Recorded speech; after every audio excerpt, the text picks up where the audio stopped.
I've had a lot of shit slung at me over the years. Pretty much since I wrote my first story all the way back in 2004, my online life has been absolutely full of people getting pissy at me and accusing me of all manner of shit, from being too arrogant to being a terrorist. After 10 years, you eventually become numb to it. There's a point where you realize that people are going to whine and moan and cry no matter what you do. But at least with most of the bitching and moaning, I can usually see where people are coming from. For example, people are so used to YouTubers kissing the ass of any person who might potentially have a dissenting opinion that a YouTuber who expects more out of people than just an I disagree tends to be somewhat of a jarring experience. When someone has never told no throughout their life, of course they're not going to react well the first time it happens. So I get the nucleus of most of the bile that gets slung my way. But there's always been one that I've struggled to wrap my head around until now, that I'm apparently just as bad as the things I criticize. You ever hear the phrase, the ends justify the means? It's a common stock phrase referring to the concept of consequentialism, meaning that if a goal is morally important enough, any method of achieving it is acceptable. It's become something of a cliche among badly written Hitler analogies because writing complex villains is hard. It's an extremist point of view. At least it is among people who know what extremism actually is.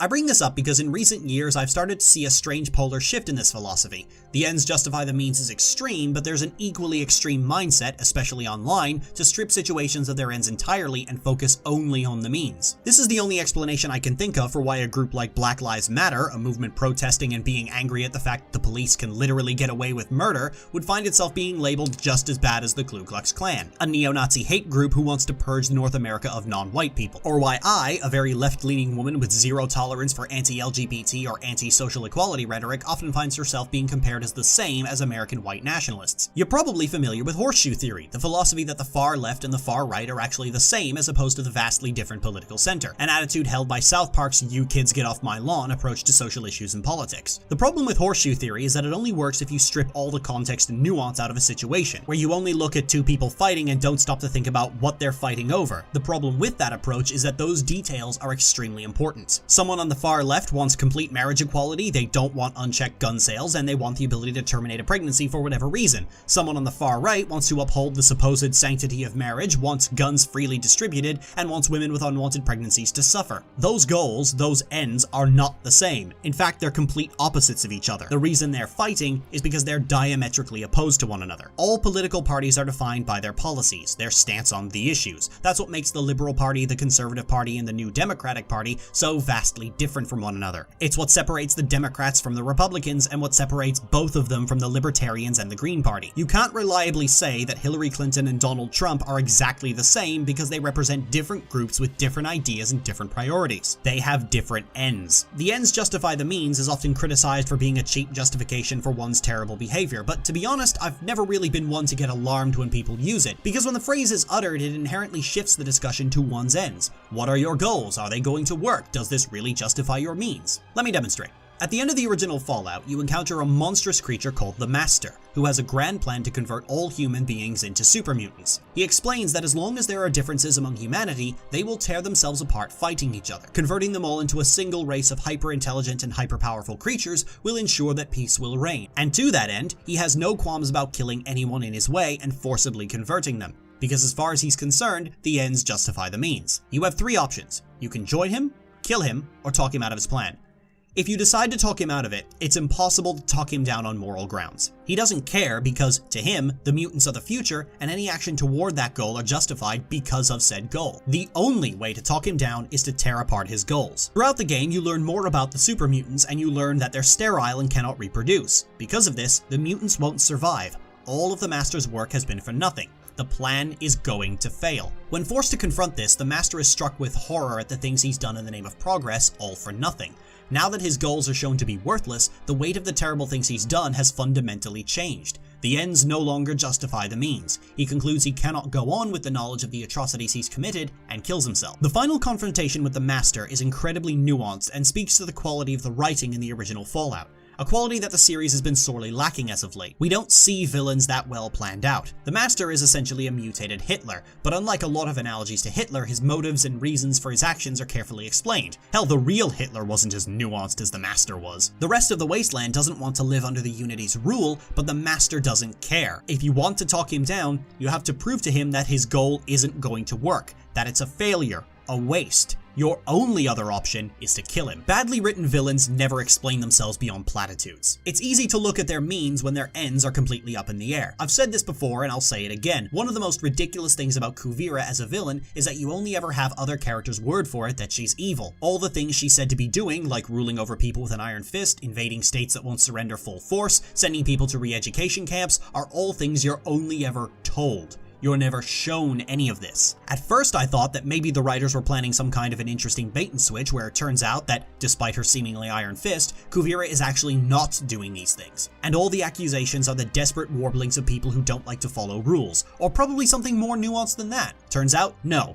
Kuvira is just that evil, and the writers didn't bother showing you any of this because she's a dictator, that's all you need to know. It was so diabolically lazy and a flat-out insult to the viewer's intelligence. As I mentioned in Violence is Golden, this oversaturation of this kind of unnuanced storytelling warps the way people approach similar problems in real life. There were people on Violence is Golden declaring that I should be calling myself a Republican because I have the same approach to violence as Republicans. But that makes no sense because I lack the social conservatism / devotion to corporate interests, the warping of Christianity into a mutated abomination, white supremacy, and fascist ideology that defines the Republican Party. The fact that both of us have the same attitude toward a perceived bully doesn't mean fuck all unless you're a pathetically sheltered teenager. To be that reductionist is a crime against the very concept of wisdom. It's to craft a situation where one gets to smugly declare that there's no difference between the two sides and wallow in cynical detachment without having to do any of that tedious brain work that would have been necessary to get there otherwise. The ends justify the means may be extremist, but sometimes the extreme position is actually the correct one. Do the ends justify the means? Let's find out. And it's a much more honest and necessary discussion than waxing poetic about vague concepts like that one Nietzsche quote that teenagers love so much. So why does this happen? Why do so many people strip all the important details out of something like the left and right political divide?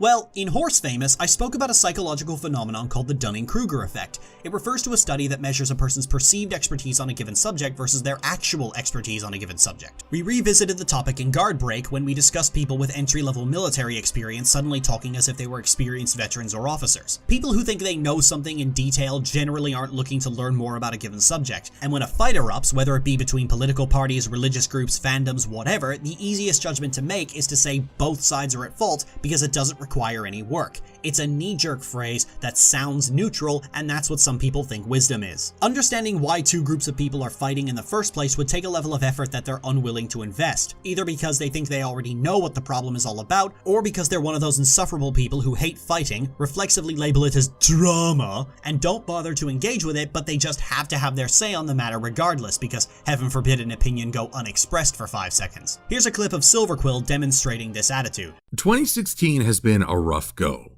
Even ignoring the political scene, the world just seems harsher. People are angry at one another, don't trust each other, and even in the Brony community, I've gotten the sense that we're burying our fangs at one another more than anything. I don't mean to rag on Silver, he's a pretty smart guy, but what he fails to realize is that you're not supposed to ignore the political scene, because it's the reason the world seems harsher, it's the reason people are angry at one another, it's the reason people don't trust one another, it's the reason that in the Brony community we're baring our fangs at each other more than anything. More to the point, it's easy to criticize something like violence or even aggressiveness when you don't have to think about the more complex aspects behind them. I'm often criticized by reactionaries as being biased against conservatives, often to the point of outright hostility. People who actually have the slightest expertise about politics respond with, "Of course you react to conservatives with hostility. You're a Native American trans woman, and they have proven many times to be hostile to you." To the people who know what they're talking about, that's not prejudice of any kind. That's recognizing which side of the political spectrum is actually benefiting you. But to people who whine about me being prejudiced against conservatives, taking that information into account would then require them to recognize that the American and Canadian right wing have spent a long time alienating a massive number of people and turning a lot of demographics into second-class citizens. And that adds a lot more complexity to the situation that many people are unwilling to accept, especially people who only engage in politics sporadically and are privileged enough that politics is nothing more than a game to them. If you're someone who wants to talk shit about Black Lives Matter, you're forced to ignore the fact that many innocent people of color have been flat out murdered by by police. If you want to talk shit about safe spaces, you have to deny the reality of post-traumatic stress disorder and even the more mundane reality of mental fatigue. You have to boil these problems down to such simple black and white scenarios in order to do this, so you can look at whichever party seems like they're in the wrong. It's convenient because you don't have to learn anything or ask yourself tough questions, possibly about the things you yourself support. Politics is often treated as a joke by a lot of people on the internet, but in reality, it's an important aspect of our everyday life. As much as the internet hates this term, there is no greater sign of how privileged you are than when you have the luxury of treating the single most important aspect of our very society as if it's a big joke or it doesn't matter. The next time you find yourself thinking, I would sympathize with these feminists, Black Lives Matter, Standing Rock, college students, whatever your preferred rhetorical punching bag is, if they weren't so angry all the time, maybe you should stop and consider that there's probably a reason that they're angry. Tone policing is something I have no patience for. You've probably seen that when I criticize people, I directly target their opinions, the things they say and the viewpoints they hold, because that's the part that actually matters. I don't care how they're saying it. I don't care how polite they think they are. I don't care whether or not it seems like they're forcing their opinions on others. That doesn't matter. The internet is in love with the idea of never questioning #different opinions. And you know what? Ultimately, that's fine when we're talking about movies, or video games, or which characters from Overwatch are secretly pining for Bastion. It's this one. It's not fine when the discussion shifts to civil rights or racism, or which side of the presidential election was worse. It was this one. Because that stuff actually matters, and if you're going to spew uninformed, lying bullshit, be prepared to be held responsible for the garbage that comes out of your mouth. And if you can't handle that, don't speak. And now that we've gone this entire video without saying anything even remotely funny or uplifting, yes,